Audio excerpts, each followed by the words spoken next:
Olá pessoal, sejam bem-vindos. Estou entrando aí.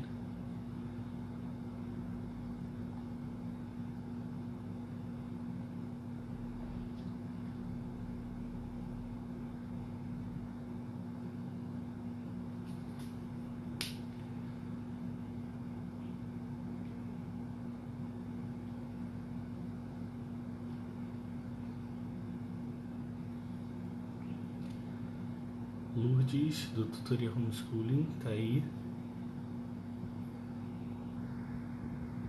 Tudo bem, Lourdes? A gente fez uma live recentemente sobre educação clássica e foi assim sensacional. Pena que por um problema técnico a gente não conseguiu salvar a live. Mas, né, como quem viu, viu, quem não viu vão ter outras oportunidades, com certeza. Mas a gente vai ter a segunda parte da live, que é sobre quadrivium, enfim, a outra parte da educação clássica que muita gente cobra, enfim. A gente vai falar também em breve sairão datas. Verônica, irmã Cristo, mãe também lá da escola.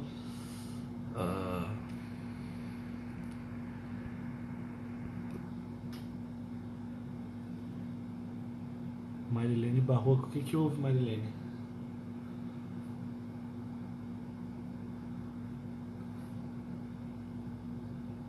Pois é, Marilene, todos procuramos, mas enfim, outras oportunidades surgirão com certeza para a gente falar mais e melhor sobre a educação clássica. Okay? Vocês estão me ouvindo bem? Tudo certo? Fiz um Insta só para assistir as lives. Obrigado, Pedro. Fico muito honrado e lisonjeado por isso. Compartilhe com seus amigos essa live para que eles vejam. Exato. Num limbo eterno. Quem sabe um dia criamos tecnologia suficiente para recuperar.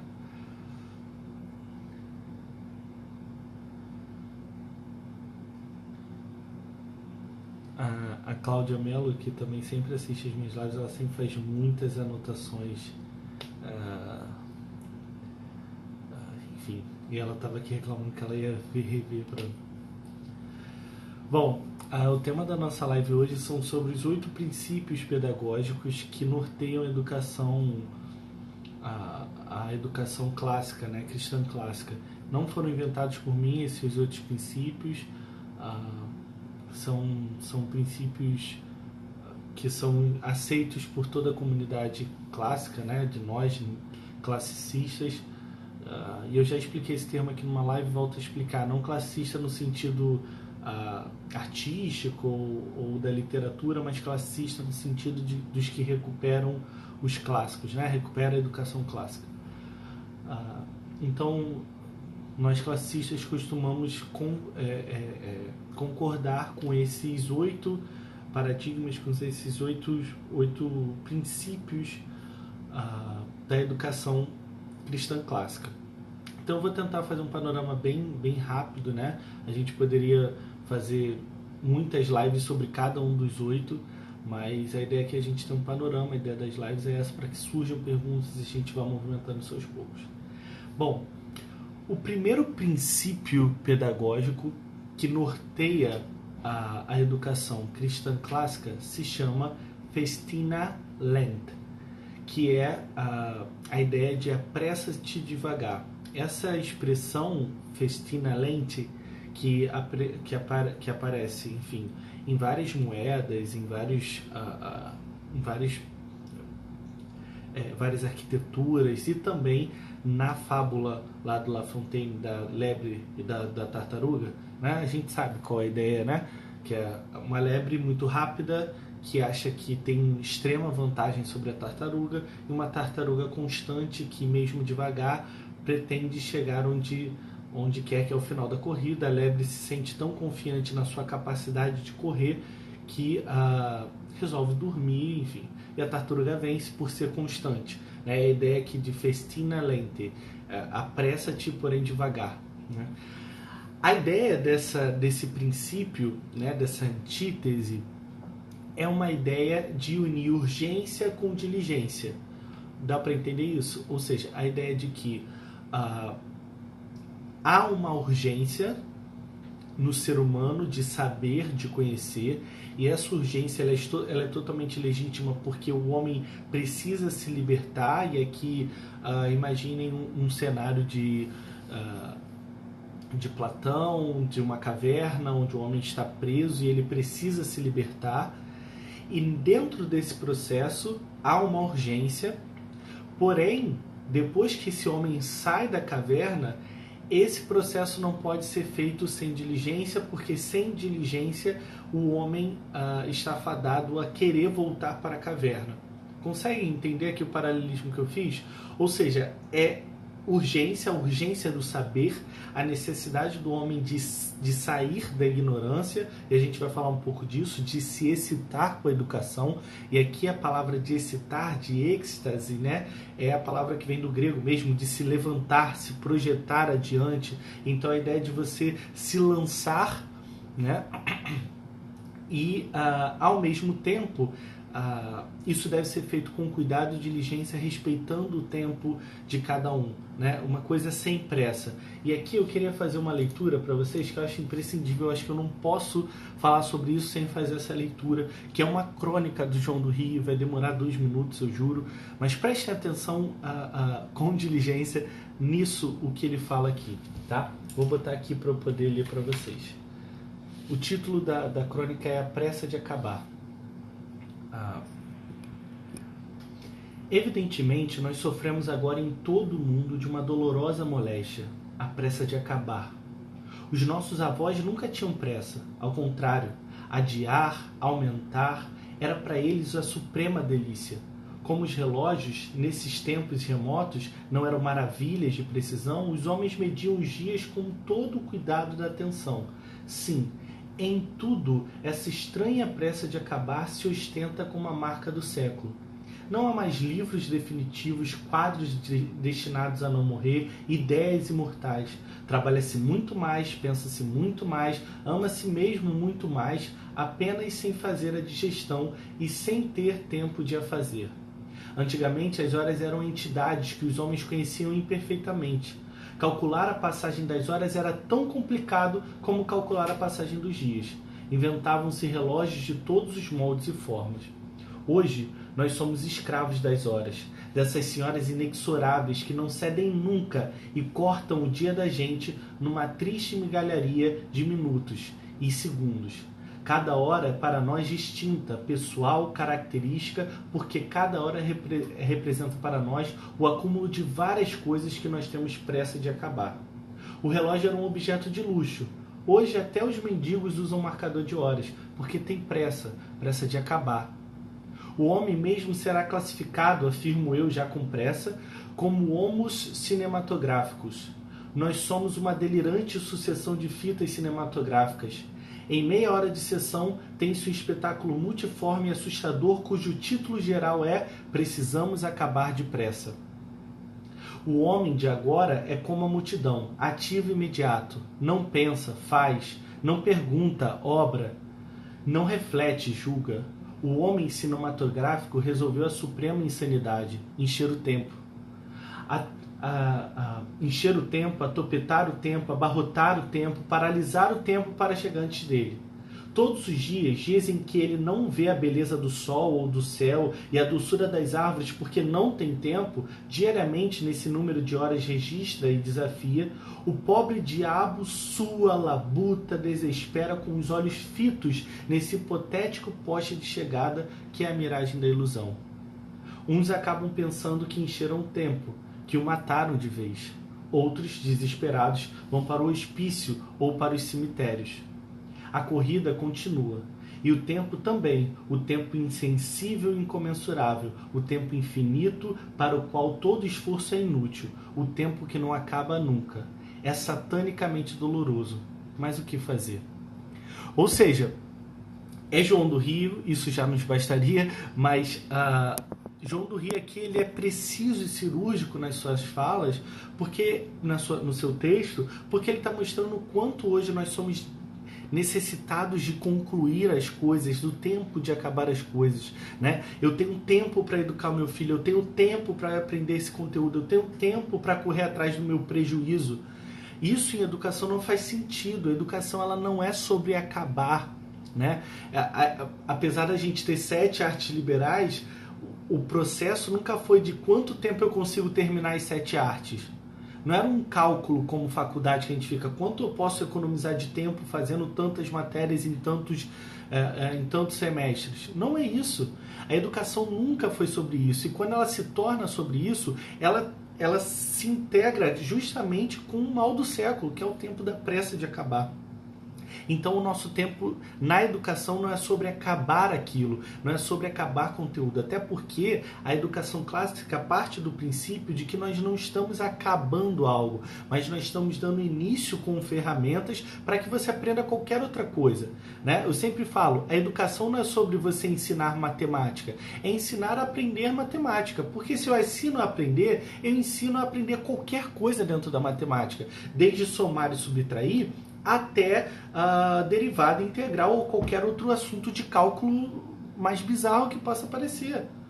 Entende? Então não é sobre terminar, é sobre começar.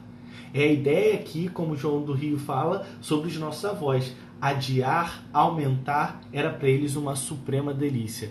Essa frase aqui deve ser a frase que orienta a nossa educação. E aí eu falo educação desde os pequenos até você hoje em dia, na idade que você tem, estudando o que você estuda. Adiar, aumentar, não adiar aqui no sentido de procrastinar, não. Adiar no sentido de você aumentar o tempo, dar-se mais prazo. Aumentar é suprema delícia.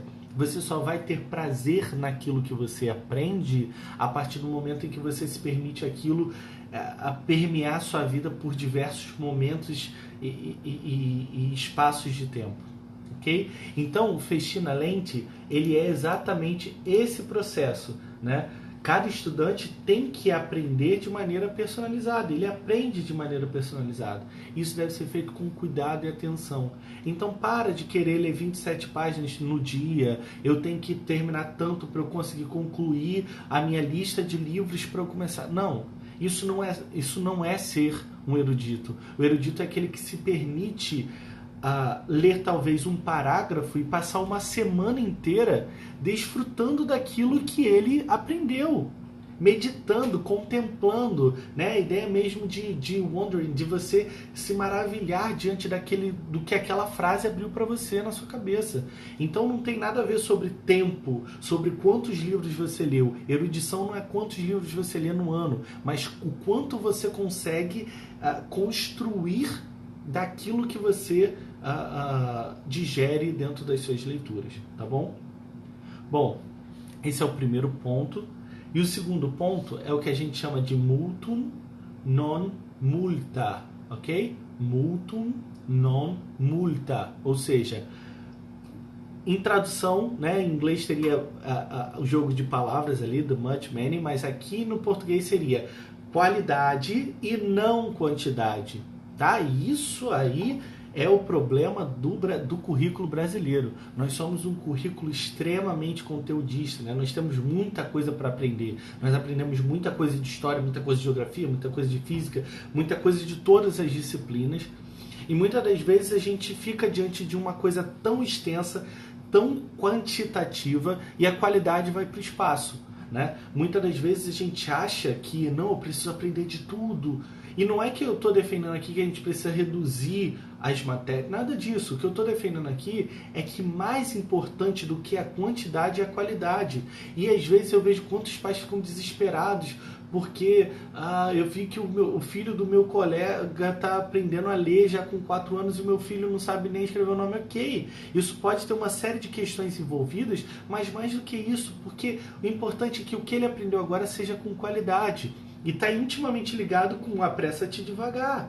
A gente tem que correr com conteúdo, a gente tem que chegar no mesmo objetivo, mas cada um tem o seu próprio tempo, cada um vai se desenvolvendo conforme as coisas vão se sendo apresentadas. E é muito ruim que você exija do seu filho que ele seja tão rápido quanto o outro, porque você vai estar criando nele o espírito de competição errada. Não na competição saudável, mas na ideia de que você, se não chegar no nível daquele, é fracassado. Quando a intelectualidade não é sobre fracassos ou sobre vitórias nesse sentido, mas ela é sobre um processo de autoconhecimento, conhecimento de Deus e conhecimento do próximo. Então, entendam isso, né? Sejam pacientes, porque muitas das vezes a gente está mais preocupado de uma maneira egoísta no que eu vou falar, se meu filho já com 5 anos sabe ler ou não. E eu estou pouco preocupado quanto isso está sendo talvez martelado. E eu não estou aqui fazendo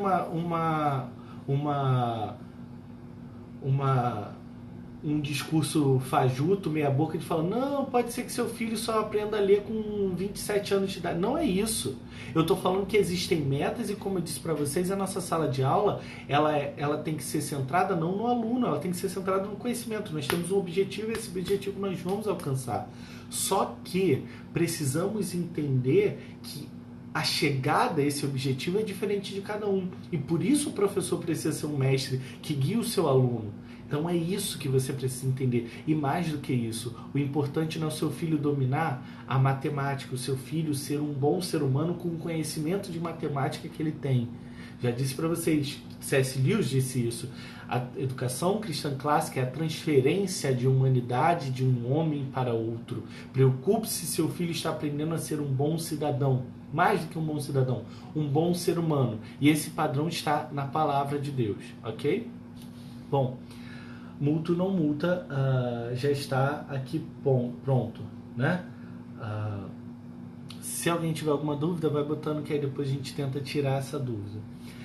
O outro ponto aqui importante é o seguinte: repetitio mater memoriae, tá? Repetitio mater memoriae, que é a repetição é a mãe da memória. E aqui eu vou escandalizar todo o universo dos pedagogos que vão dizer o seguinte: ai, mas existe coisa pior do que decorar, a matéria é decoreba, aqui na nossa escola não é decoreba, né? Eu acho que essa é uma das coisas mais boçais que eu já pude ouvir dentro do meio acadêmico e meio pedagógico, é, não, aqui nós somos contra a decoreba, a gente quer que o seu filho entenda. Tá, me diz, agora me explica para mim, historiador, explica para mim.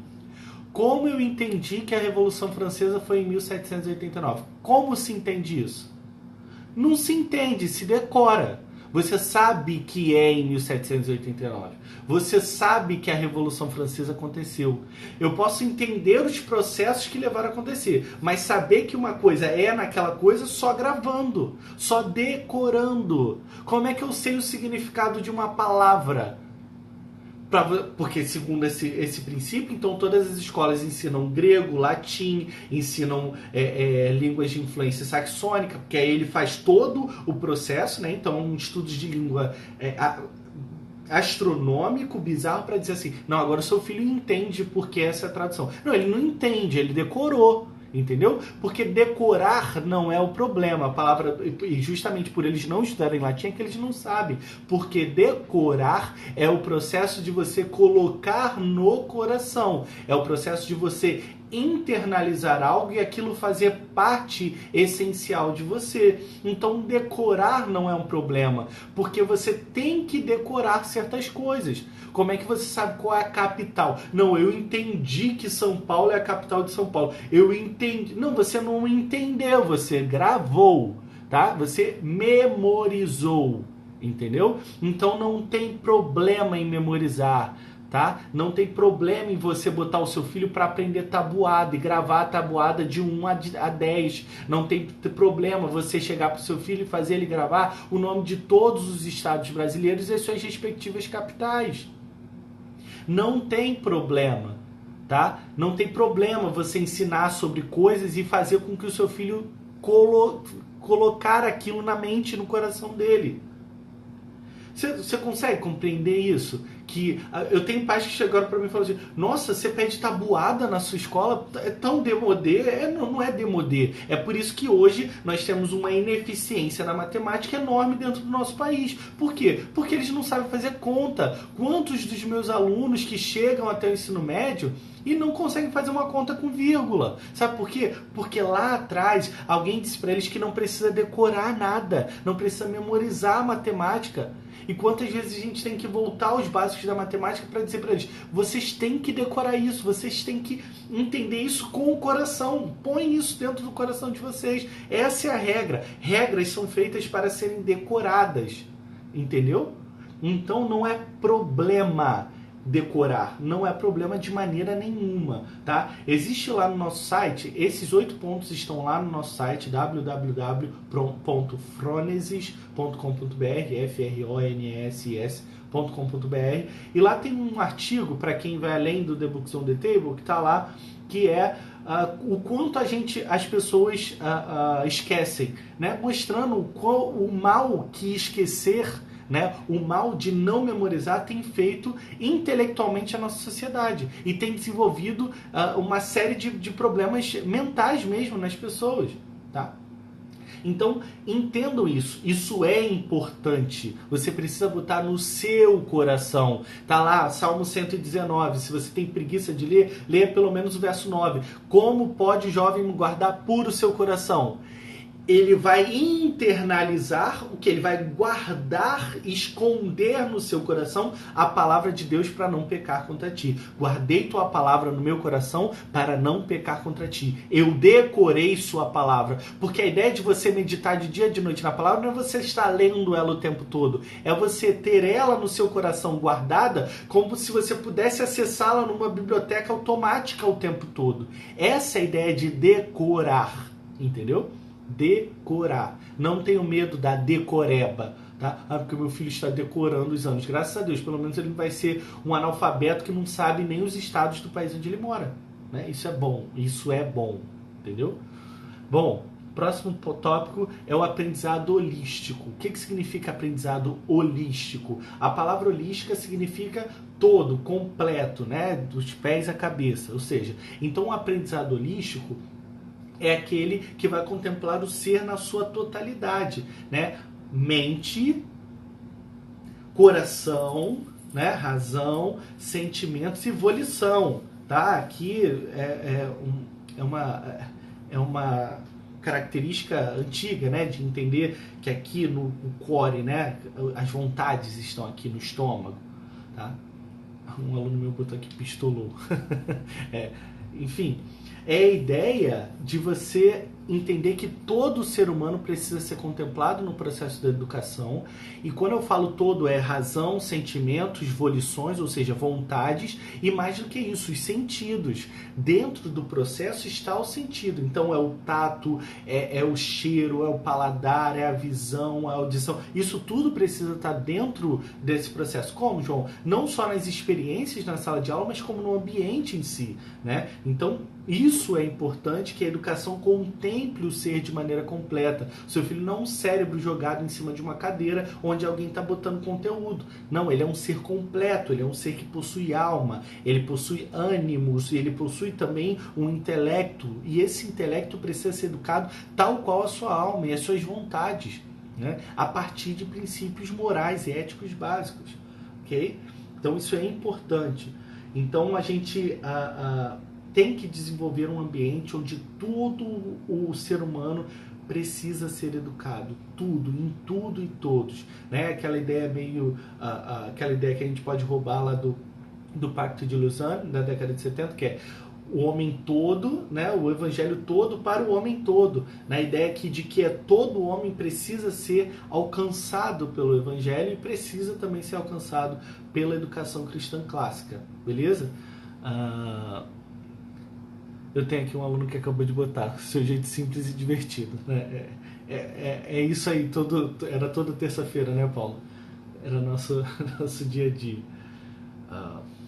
E aí, quando eu falo aqui, e aí o Paulo me lembrou de uma coisa importante. O Paulo era meu aluno da terceira série do ensino médio do ano passado, e tinha vezes que a gente estava numa vertical grande de tempo, eu parava com eles e fazia brain breakers, brain breakers é aquilo que você para e faz eles aliviarem a cabeça, né? E aí eu fazia brain breakers com eles, não era de adolescente, não, era de criança mesmo. A gente parava e botava uma musiquinha daquela, tipo, cabeça, ombro, joelho e pé, né? E a gente fazia ali na sala de aula e eles voltavam muito melhor. Por quê? Não é só sobre isso, é sobre tudo. É sobre tudo estar envolvido dentro do processo de educação, né?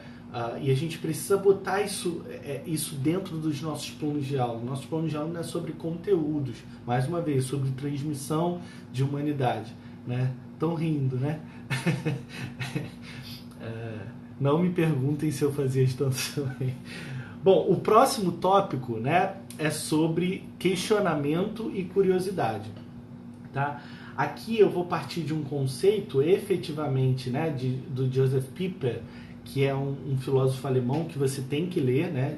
Joseph, J-O-S-E-F, Pieper, que é P-I-E-P-E-R, Joseph Pieper, que fala sobre como o saber começa com o questionamento. Quando eu me questiono sobre algo, ele é o princípio do saber. É o princípio de eu começar, por que eu faço isso? O que é isso? Como eu faço isso? Esse é o princípio do saber, né? Então a gente precisa começar questionando.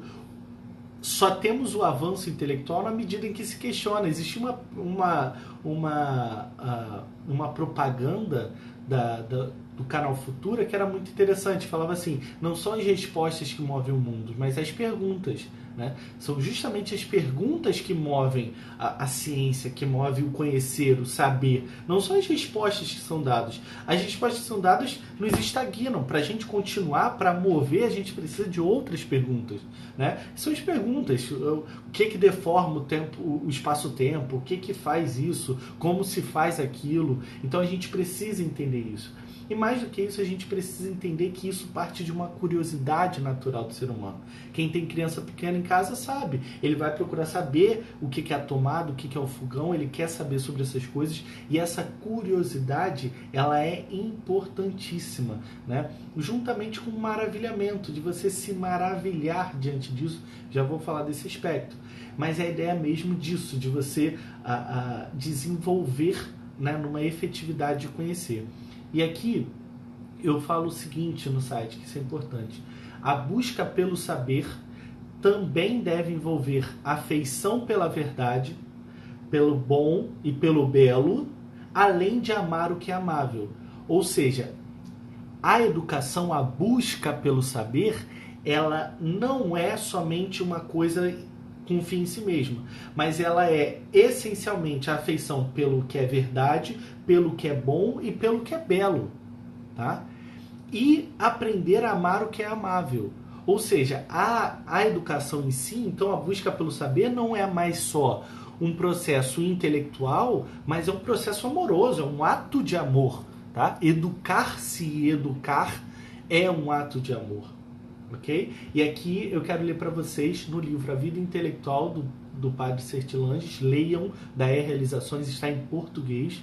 Leiam, faça esse bem para você, que diz o seguinte: toda obra intelectual começa pelo êxtase, sentido original da palavra êxtasis, levantar-se, ser elevado a um lugar mais alto.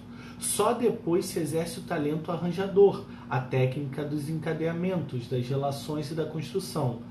Ora, o que é o êxtase se não um elevar-se para longe de si mesmo, um esquecimento de se viver, de si próprio, para que viva no pensamento e no coração o objeto do nosso deleite? Olha, deu para captar? Ou seja, a educação, ela é um processo de se elevar de si mesmo, ou seja, sair do lugar onde você está, sair do seu ato de comodismo, questionar-se, questionar o seu objeto na sua curiosidade e se lançar para o que te traz deleite, que é o saber. É um ato de amor, é um ato de amor, né? Deu para entender isso? Isso é importante. Vamos continuar. O segundo é a educação virtuosa. Esse ponto aqui é um ponto extremamente importante, tá? A virtude, as noções de virtude são muito importantes e aqui eu queria mostrar para vocês, não está aqui, tá? Eu vou pegar aqui um minutinho.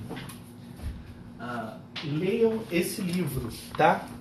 Esse livro, As Artes, a Tradição das Artes Liberais, tá? Eu tenho aqui essa versão impressa porque essa versão foi me dada pelos autores, que é a segunda versão, né? A segunda edição do livro, que ainda não foi publicado. Então, isso daqui não é pirataria não, tá? Isso aqui foi dado pelos autores para mim, para eu fazer a apreciação da obra e observar outras coisas. E por que eu falo da segunda edição? Porque eles ampliaram essa noção de virtude, isso é muito importante, tá? Então, comprem essa obra do Mr. Jane, do Mr. Clark. Eu estive com eles nos Estados Unidos recentemente. Os caras são assim, sabe quem a gente quer ser quando crescer? Então, o que significa, né, a ideia exatamente de virtude? E essa ideia de virtude ela é muito importante. É a ideia de que a educação, né, ela está fundamentada na piedade, e essa transmissão de cultura que a igreja fundamentou a partir da cultura clássica faz com que a gente cultive essas virtudes, sendo a primeira delas o amor. Porque a partir do amor a gente cultiva as outras virtudes, né?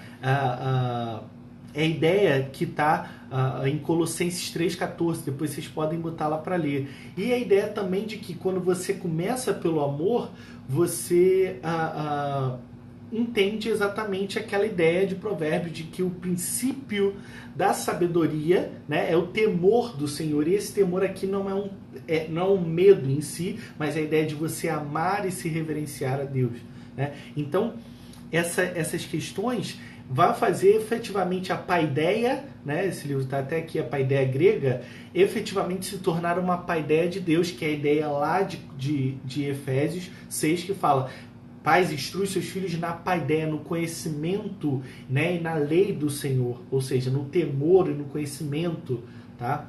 A tradição das artes liberais, a filosofia da educação cristã clássica. Em inglês, né, The Liberal Arts Tradition, a Philosophy of Christian Classical Education, Kevin Clark and Rev. Jen. Tá? Vocês encontram fácil se vocês botarem The Liberal Arts Tradition. Eu sei que está espelhado, mas vocês podem tentar ver aí. Ok? Todo mundo conseguiu? Acho que até alguém botou aqui traduzido. Bom, então essa ideia é muito importante. É a ideia de que essa tradição clássica só pôde ser mantida pela igreja. Foi quando Atenas encontrou Jerusalém. Entende?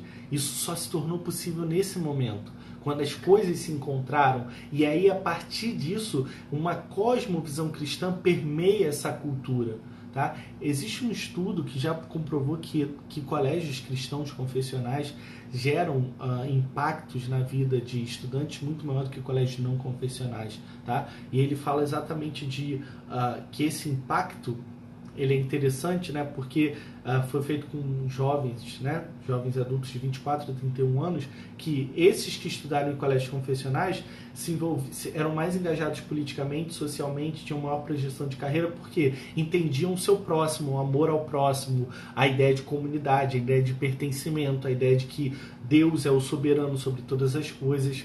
Consegue compreender? Então isso é muito interessante, tá? E a frase que eu gosto muito é: a redenção da brilhante, porém moral sociedade clássica está em Cristo, na sua palavra. Essa frase eu gosto bastante, tá? É brilhante, mas imoral. Então ela precisa de moralidade. Essa moralidade vem do cristianismo. Bom, caminhando para o final, nós temos escolé e contemplação. Escolé é a palavra grega que dá origem no nosso vocabulário para escola, tá? Escolé significa lugar de ócio. Aí você vai falar assim: João, pera, tudo que é escola não é lugar de ócio. tá? A gente faz um monte de trabalho, a gente tem um monte de prova, tem não sei o que lá, e aí está justamente o erro, porque a nossa noção de escola deixou de ser a origem da nossa palavra e passou a ser o modelo do século XIX, século XX, aquele modelo fabril de produção de mão de obra, né? Onde todo mundo senta e fica e... Não, educação não é sobre isso, educação é sobre contemplação, sobre você se maravilhar com aquilo que você aprende. É papel da escola e esse é um desafio. Não estou falando que isso é fácil, isso é um desafio de nós professores, nós gestores, nós escola, né? E isso até dentro do homeschooling, ok? A dificuldade da gente entender que a educação exige algumas vezes a ideia de maravilhar-se com o que se aprendeu, de contemplar. Quando se fala a noção de ócio, né, e aqui vem a noção também de areté junto, que é a noção de você ter aquilo que é nobre, que corre nas suas veias, aquela virtude que você pode ter por contemplar, por não fazer trabalhos manuais.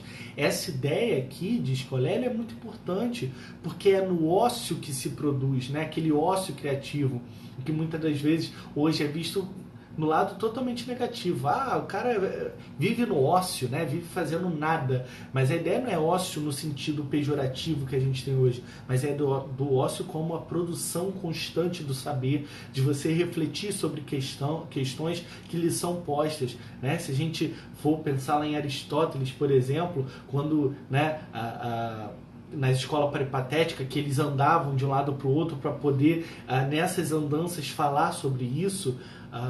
Enfim, isso é o ócio, né? A ideia de você parar e contemplar. Cultive esse maravilhamento, se maravilhar com a natureza, se maravilhar com as coisas criadas, se maravilhar com o conhecimento. Isso é importante.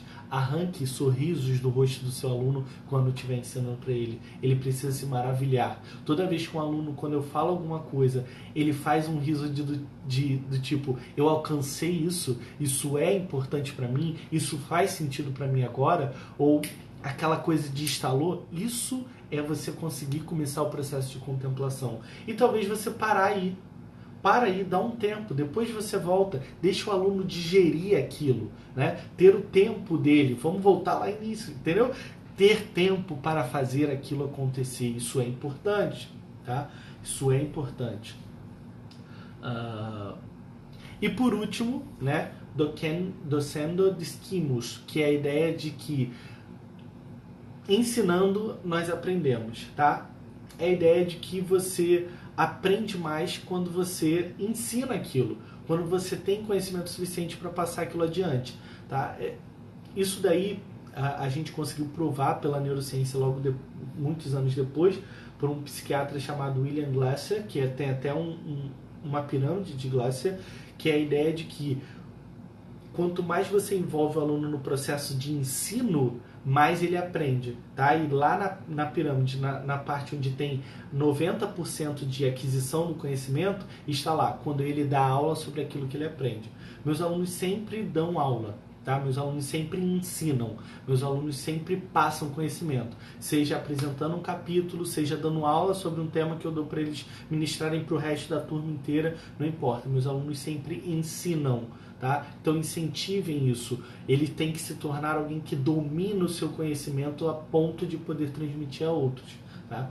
Essa é a ideia da gente poder segurar isso muito. Bom, 8. Repetindo cada uma das 8. Festina lente, multum non multa, repetitio mater memoriae, aprendizado holístico, questionamento e curiosidade, educação virtuosa, escolé e contemplação e docendo discimus, ok? São esses 8. Dúvidas, perguntas, digam, contestações, pedras, qualquer coisa. Estou esperando.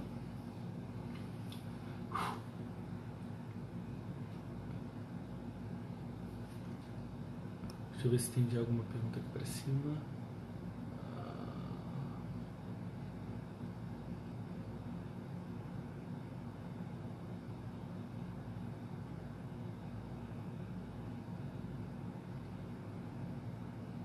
Sim, eu sou professor de História. Deixa eu ver se tem... E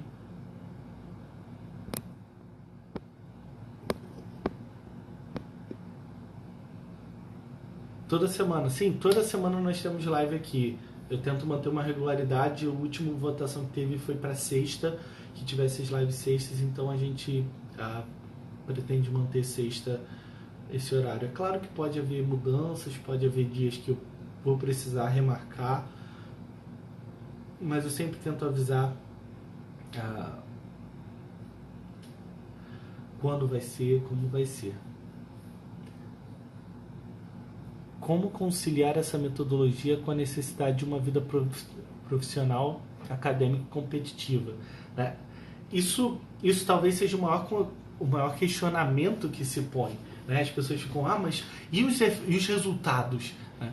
Os resultados, eles são a consequência, até porque a nossa preocupação primeira não é sobre provas, sobre resultados no vestibular, mas a nossa preocupação é formar uma capacidade de erudição. E hoje qual o problema do Enem? É não saber interpretar, é não ter bagagem de leitura. Quando a gente fala de uma formação cristã clássica, além da gente falar de uma formação moral, espiritual, né, a gente está falando de formação de intelectuais, de pessoas que pensam, de pessoas que conseguem articular saberes. Então as consequências da vida acadêmica, elas são naturais, porque a gente sabe que hoje uma prova do Enem, por exemplo, que é uma prova de nível de conhecimento básico, banal, né? Ela não está em nenhum momento tentando testar o seu conhecimento, mas sim o quanto você consegue aguentar numa cadeira, numa escola, dentro de uma escola, né? É mais ou menos isso que é o Enem. Ela não está em nenhum momento tentando trabalhar o seu conhecimento, mas é uma prova basicamente de quê? Interpretação textual. E qual é a falha geralmente do aluno? Interpretação. Como se trabalha interpretação? Lendo. Mas ler qualquer coisa? Ler Thalita Rebouças? Não. Ler clássicos. Ler coisas que formam a sua capacidade. Ler as coisas que transformam a sua possibilidade mental de entender todas essas coisas. Articular conhecimentos. Articular saberes. Então, a educação clássica, ela tem por consequência natural os resultados, né? Mas o nosso foco não é resultado, porque ninguém deve viver focado em resultados imediatos, mas em resultados eternos de transformação de alma, muito mais do que resultados imediatos. Mas é claro, isso vem, né? Nós temos alunos que tiram 900 em redação, passam para universidades públicas, passam para universidades fora do país. Isso vem naturalmente porque você cria, né, muito mais do que simplesmente a capacidade de passar uma prova, mas a capacidade de articular saberes. Consegue disponibilizar o material dos temas abordados, síntese? Olha, isso é complicado porque eu tenho pouquíssimo tempo e eu não tenho quem trabalhe para mim para fazer isso. Mas, enfim, eu pretendo postar as lives em algum momento em um canal ou qualquer coisa desse tipo. Mas é muito difícil. O que eu pretendo fazer é produzir textos para o blog. Eu também fui convidado agora pelo pessoal do Conexão Política para ser colunista lá, então algumas vezes irei postar algumas coisas sobre educação, algumas leituras minhas, então vocês poderão me acompanhar tanto no blog do Fronesis quanto lá também. Sugestões de clássicos para alguém que esteja iniciando. Então, a sugestão de clássicos é leia a Ilíada, Homero, né? Odisseia de Homero também, leia tragédias gregas, faça um esquema de leitura dos grandes clássicos. Né? Você tem aí os mais modernos, Dostoiévski, você tem uma série de outros processos. Tem um Instagram aqui que é a Formação do Imaginário, se eu não me engano, que é o arroba deles, que é o nome do perfil deles. Eles têm ali uma série de indicações de livros. A Susan Weisbauer também, já traduzido em português, faz um livro de como educar a sua mente, que é uma lista de leitura para você ler, para educar a sua mente, né? Ela sugere começar, por exemplo, com Dom Quixote, né? A engenhosa aventura do fidalgo Dom Quixote de La Mancha. Vai lá, começa por ele, uma obra robusta, 1000 e tantos, quase 2000 páginas. Vai lá ler, se aventure em ler, isso é importante. Mais perguntas? Deixe gravado? Estará gravado com certeza.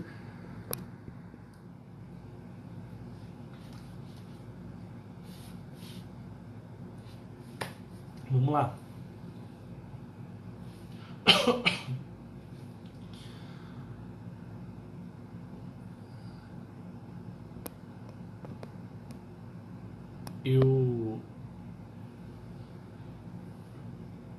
eu estive lá nos Estados Unidos, né, e estive, né, intensamente numa escola, no The Geneva School, onde eu pude aprender mais sobre educação clássica, né, tá com pessoas que são referência na educação clássica, Robert Ingram, Kevin Clark, Ravi Jan, enfim, Dr. Mike e todos os outros, Dr. Christoph Perrin e outros tantos que eu pude ter contato, enfim, aprendi muito sobre educação clássica e estou trazendo muito dessas coisas para a minha escola e para os saberes, né? Então a ideia é disso. Enfim, eles me incentivaram muito, eles não só me deram mais de 10 livros para eu trazer para o Brasil, como me prometeram enviar caixas e caixas de livros sobre educação clássica, para eles entenderem o que nós estamos fazendo pela educação no Brasil, tá? Eu tinha prometido falar sobre nosso projeto de homeschooling mais um pouco aqui nessa live. É importante que vocês entendam que é um projeto que está se desenvolvendo, não é um projeto simples, porque é um projeto que envolve uma série de pessoas, né, desde do processo técnico até do processo acadêmico. Então a gente está fazendo isso de maneira paulatina para que isso aconteça. E a ideia é que a gente tenha disciplinas como História do Brasil para crianças, Libras, a música, né, musicalização efetivamente, a ideia é que nós tenhamos astronomia, nós temos tudo isso que nós pensamos e fazemos para a educação clássica dentro dessa plataforma, além de todo um cronograma para que vocês sigam, né, material, avaliações, tudo isso para que você consiga documentar, segurar dentro da sua casa as informações necessárias para o seu filho. Nós temos aí um parecer muito bom da ministra de Direitos Humanos, Família e Mulher, né, que já falou que provavelmente em fevereiro esse processo de homeschooling vai acabar. Temos 100 dias para isso acontecer, mas enfim, estamos aí num processo muito, muito amplo e isso nos faz ter mais ainda vontade de poder ajudar mais essas famílias, porque agora que todo mundo vai poder, e até quem tinha medo antes, que vai agora se sentir incentivado a fazer, nós estamos aqui para dar todo o apoio necessário para essas famílias. Então aguardem, acompanhem, que a gente vai estar aqui para fazer isso acontecer. Só peço um pouco de paciência de vocês, oração, né, para que isso aconteça e funcione, tá? Vamos lá, mais alguma pergunta, alguma questão? Temos tempo ainda de live.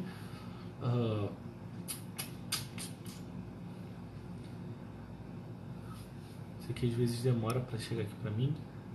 Algumas pessoas estão entrando agora. O pessoal que está entrando agora, daqui a pouco a live vai estar disponível por 24 horas, então revejam se vocês quiserem. Isso vai ser muito importante. Fábio, né? Fábio e Débora. Crianças com menos de 7 anos, o que abordar como complemento ao currículo escolar tradicional, escola confessional? Basicamente, você não precisa se preocupar em inventar disciplinas. Eu preciso ensinar sobre... Não.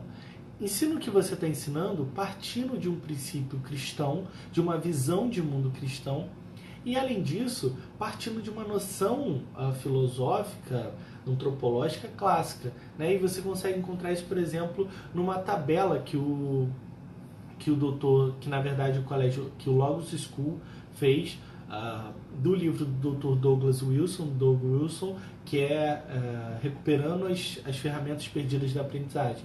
Ele põe lá quais são as características, o que você deve trabalhar. Então, não se preocupe talvez em criar uma coisa tão mirabolante, que talvez você não consiga dar conta, mas trabalhe a leitura, a compreensão, números, né? A ideia mesmo de você fixar, agora no estágio da gramática, a ideia de você fixar a palavra, que é a matéria-prima do conceito que ela vai usar daqui a 5 anos. Né? Quando ela entrar no estágio da lógica, que é o estágio onde ela precisa articular essas palavras, ou seja, os significados das coisas, para criar premissas fixas e robustas e verdadeiras, para então depois ela articular esse saber na estágio da retórica. Então se fixe em ela saber o significado das palavras, o significado da simbologia dos números. E aí você pode pensar, talvez latim, se você conseguir, né, tem curso, a gente também vai ter curso de latim no nosso laboratório, astronomia, como a gente também vai ter curso, né, você pode pensar nessas coisas que podem vir a posteriori, mas fixe em saber ler com clareza, conhecer as histórias clássicas a partir de uma leitura robusta, né, isso é importante. Hugo Alexandre. Esse ano começamos com o homeschooling com a nossa filha de 4 anos. Infelizmente não resido no Rio, motivo pelo qual não poderia matricular no Phronesis. Seria ótimo ter sua filha aqui conosco, mas nós vamos ter esse projeto que vai ser online, né? Vai ser à distância, não vai ser presencial, apesar da gente estar pensando, não é algo certo, mas pensando em talvez ter alguns tipos de momentos presenciais para as famílias do Rio, mas de qualquer jeito a ideia é justamente alcançar essas pessoas onde o Phronesis não pode chegar fisicamente, tá? Então a ideia é exatamente essa, de ajudar pessoas como você. Francisco, o que o senhor acha do livro Como a Igreja Católica Construiu a Civilização Ocidental, do Thomas Woods Jr.? Ele é ótimo, tá? Porque ele mostra ali alguns aspectos importantes de como realmente a Igreja preserva essa cultura, é claro, né? Você pode ter pontos de discordância e isso é saudável, mas o livro, ele em si, ele é bom, tá? Leiam. Boa noite, Cresceu. Lembra de mim? Onde fica essa escola? Olha, eu não consigo lembrar de você porque eu não consigo ver sua foto. FB Gerente. A escola fica em Nilópolis, Rio de Janeiro, tá? Na Baixada Fluminense, ok? Mas eu posso lembrar de você em algum momento. Enfim, eu vou tentar descobrir depois. Naudi Cláudia, faço uma live com indicações de leitura, tá? Enfim, eu vou tentar fazer isso ou faço mesmo por texto. Posso tentar fazer isso acontecer, tá, Cláudia? Talvez uma bibliografia aí. Eu tenho bibliografias, né? Eu tenho talvez essa mania de ir montando bibliografias. Então eu tenho bibliografia sobre história da igreja, sobre educação clássica. Eu vou tentar organizar isso de maneira aceitável para poder botar para vocês. Ou mesmo fazer uma live indicando alguns livros, isso pode ser possível também. Hugo Alexandre, disponha sempre, né, a nossa ideia é fazer com que a educação cristã clássica se divulgue no Brasil, tá? A nossa missão hoje é essa. Eu digo nossa porque a nossa da equipe Phronesis de uma maneira geral, tá? Luiz, meu coach no CrossFit, o qual estou devendo voltar, é verdade. Viajei, voltei, não estou tendo coragem de voltar porque, né, a preparação não é mais a mesma. Mas eu vou voltarei em breve, acredito que semana que vem já estou de volta ao CrossFit, tá? Ele é um dos coaches lá do boxe, show de bola. Todo dia, 6 horas da manhã, lá, firme, para poder... Não esqueçam, a mente só é sã quando o corpo é são também, tá? Então, eduquem o seu corpo. Educação física não é balela. E eu falo isso principalmente, a gente tem nas escolas, mas a gente tem esse problema. As pessoas, muitos pais homeschoolers não fazem educação física com seus filhos. Educação física não é só tempo livre na escola, tá? E não é momento de recreação. Educação física é educar o seu corpo, postura, força, mobilidade, equilíbrio.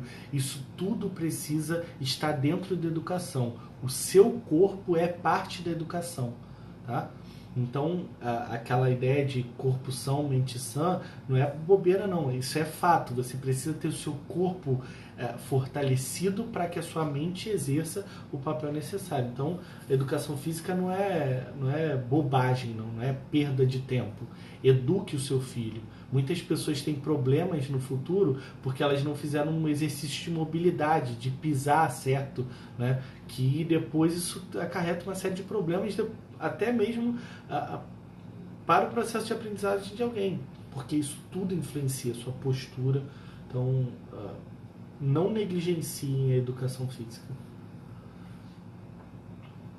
Bom, eu acredito que a gente já tenha sanado aqui as dúvidas. Eu vou, como eu sempre faço, depois que eu terminar a live aqui, eu vou abrir para perguntas. Para quem tiver alguma pergunta, perguntem lá e eu vou tentar respondendo. É sempre bom que vocês mandem pergunta. Eu peço para todos que estão assistindo, mandem perguntas lá, porque essas perguntas movimentam e podem suscitar temas importantes. Então, mandem perguntas lá que eu vou tentar responder, seja em vídeo, seja em texto. Eu sempre salvo as perguntas depois num destaque de stories lá no meu perfil. Então, tentem perguntar o máximo possível até sobre outras coisas que vocês... podem até ser coisas não relacionadas à live. Tá bom? Bom, gente, muito obrigado. Espero que Deus abençoe vocês. Divulguem essa live, divulguem também o perfil, como eu disse para vocês. Quanto mais seguidores, quanto mais espectadores, mais a gente consegue movimentar, mais a gente consegue ter um feedback legal.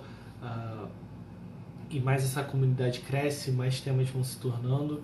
Em breve eu vou trazer também para vocês aqui um congresso que eu vou participar lá no Maranhão, se eu não me engano, no meio de fevereiro.